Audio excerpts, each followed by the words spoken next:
questions, I have to hand over to Bernhard Tellenbach, who actually runs the entire Congress. It's an honor to have you here. We have heard a lot about phishing and how that works. Man in the middle, you know, on your WhatsApp account, guys you never met. And your topic apparently is, how does the perfect prevention campaign look like? Stage is yours. Thank you. Thank you, Mark. Yes, so we went out and tried to address the question, how do you really do the perfect embedded phishing training? How does it look like? And why did we do that? Why did we approach this question? Well, we got the task from our CISO.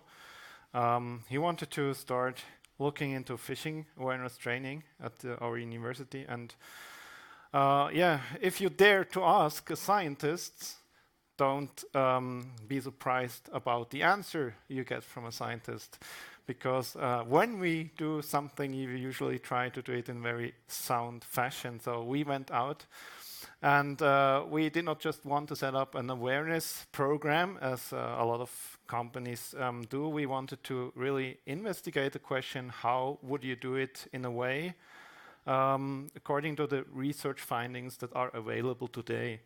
And that means reading 150 scientific papers. Fortunately, that wasn't me that had to do it. So we have the person in the audience, Daniel Jampen, who did the hard work. So I'm just taking the credits for it. He really did a good job in analyzing the current body of knowledge.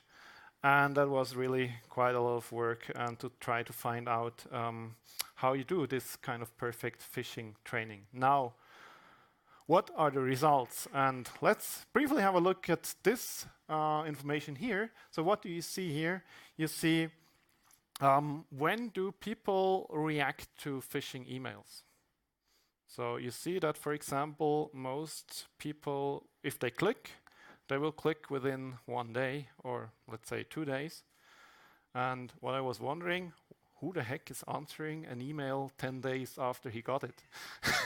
So that was what I wonder most about this graphics, because it's not very systematic. It's just looking at the graphic and at the result. So we decided to do a more scientific approach, so a more systematic approach. So we tried to find out what kind of parameters are relevant, and there we came up with 5 broader categories that are relevant for this kind of training. So impact of the target group, so who are you sending phishing emails to, and want to find out how they react, whether they learn something. How should emails look like? What is the impact there? What is the structure of the emails? What kind of feedback do you have to give the users to have an efficient training? Knowledge retention, so if you teach someone something, how long do they keep that in mind and are still better in fighting phishing emails? And what is the training impact? So what do you gain from it if you do a training? That were the broader categories. And there we found not all of the 150 publication contained relevant results, so we had to drill down what is really relevant. We tried to come up with some criteria for that, how large was the study and other parameters. So I don't have time to discuss the details here, but that's how the drill down worked, to have a more reliable subset of the body of knowledge that we identified. Now try to give you some results. So we'll publish hopefully this year or early next year more extensive publication on this with all the details. But I try to give you an idea of some of the things we found. So one thing we looked into was the impact of the target group, and there are quite many parameters that might have some relevance.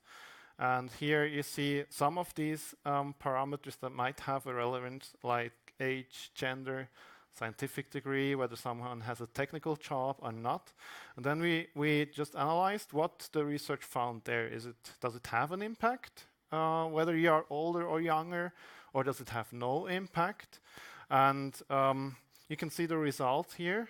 So it's not always clear. So science is not just black and white. So you can have, for the same question, can have a finding that says, yes, there is impact, and you can have findings, no, there is no impact. And our challenge was then to try to analyze in these situations what could be the reason for that, and whether it might be study size, how the experiment was set up, and whatever.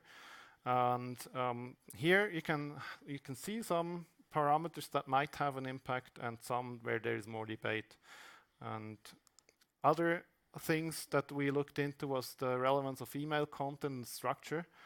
And there also, again, we could look into several things that have an impact. So content, the topic of the email, the link, the URL. There is even a category model, so how difficult is it to recognize a certain type of link as a phishing link. And depending on the difficulty of the link, the content or the impact might be there or not be there. So there are many aspects that are found to have an impact, and I think it's quite common sense that the email content has some impact on that. But to have scientific proof for that is another thing than just common sense and believing in something, right?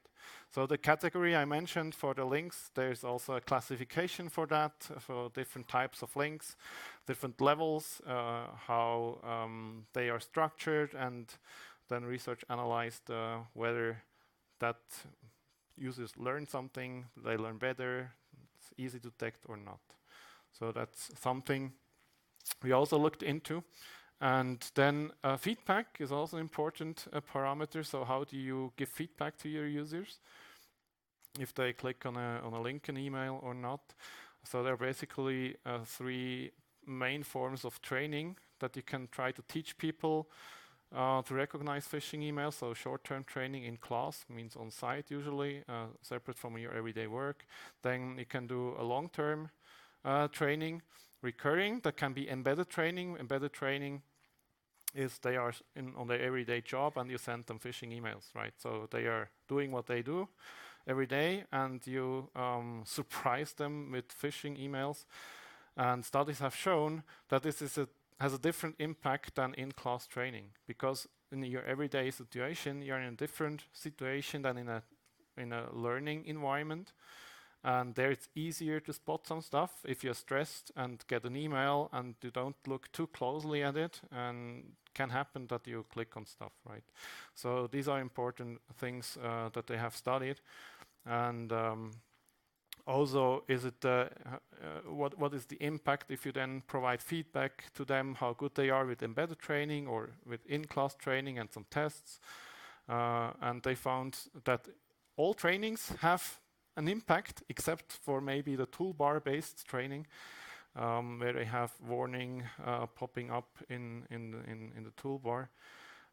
The others, they found there is impact, and that's a good message, right? So we should do training because they learn something. It's helpful. So another element that was investigated was knowledge retention.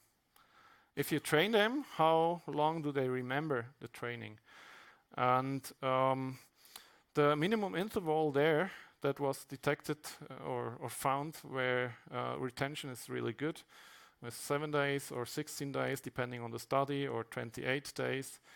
So what is the maximum that you should use? It can be set by the management. There should be less than 5 months. So there are different findings or recommendations on how you should do that based on studies, on data. So it's not really very clear what is now the interval that we should use from that. So we went through all these publications and tried to summarize what we have found, and that's our summary of the findings and also recommendations that we distilled from all these works. So for the impact of the target group, for example, we have to say there is no conclusive result. So there are studies that say, for example, women are more susceptible to phishing, and other ones that say no, they are not. Older people are more. There are some that say no, they are not. It's there we don't dare to make a statement. What's the impact there? And then the impact of target group. So what should we do then? You should either train everyone or do for a sensitive position, you should do training. Then you have the email content and structure that we analyzed. There we found in most studies that these 3 types here of emails are the ones where victims very often fall for them. Then the more persuasiveness emails has as content, the more people click on it. I think that's also common sense again. Email design, for sure, if you look at the enterprise emails, so the emails that you send around in your company, and you manage to get your hands on such an email, and then you clone it and just exchange link information, that's the most difficult to spot for them. So if you want to have a really hard training, very difficult training, then that's probably one you should go for. And what you also should factor in is that you should not just do training and then forget about it. What you should do is if users manage to recognize a phishing email, you should challenge them. So you should raise the difficulty level of the emails, and next time try to make them discover or find more difficult to detect and spot, recognize email. So it's also a bit of a gamification of the approach. They have that they see, hey, I managed to recognize an email, and next time I will get more challenged. The training form. So the recommendation here is to have an initial course and then do ongoing training, ideally with embedded training. And the feedback, how do you give feedback to your people? It's also, you should use embedded training, meaning that when they click on the link, you should have immediate feedback while they are in their everyday work situation, and there immediately tell them how they could have detected this email as a phishing email. Not a very general training, but just how this email could have been spotted as a phishing email. Yeah, and I already mentioned in the level design criteria, if you do education, you should do it in a progressive way, so have a level system and a per user level system, which is not easy with, you need the tooling for that, right? Knowledge retention, what you can say there, yeah, you should do at least 4 times a year a training to be sure that they still profit from what they've learned. And I know that this is difficult for companies to do that often. Why is it difficult? Because the ideal world, as it would be outlined by our study, how we should do the ideal phishing training, is not easy to get, or at least you cannot get it for free. So we also investigated the tooling outside the products that are available. Do they support all the things that we discovered? For example, do they support level-based training? Do they offer that if a user clicked on it and managed to detect something, next time he will get a more challenging email? Is it automated in a way that the CISO does not have to configure and launch and evaluate every campaign that you do? Is it not a single email campaign product where you set up one campaign and you cannot really automate it to run over a period of time and resend emails on a, let's say, in a smart way? So there is not much out there that will really support this kind of training yet. And that's also why we thought, well, if there is nothing out there, let's try to implement or to design a vision. So what we would like to have, and then also not only talking about it, but doing it. And that's why we now collaborate with Lucy Security. Maybe some of you might know that they are already in this domain quite active. They have a product for that, but missing a lot of features yet. And so we said, let's do it together. And I hope in a year or maybe 2 years, we'll have that on the market. Thank you. Thank you very much. I mean, we have time for questions, but in reality, there's a flying dinner and a bar, which might officially open only in 40 minutes. I'm not quite sure here because there's one track that has another longer talk.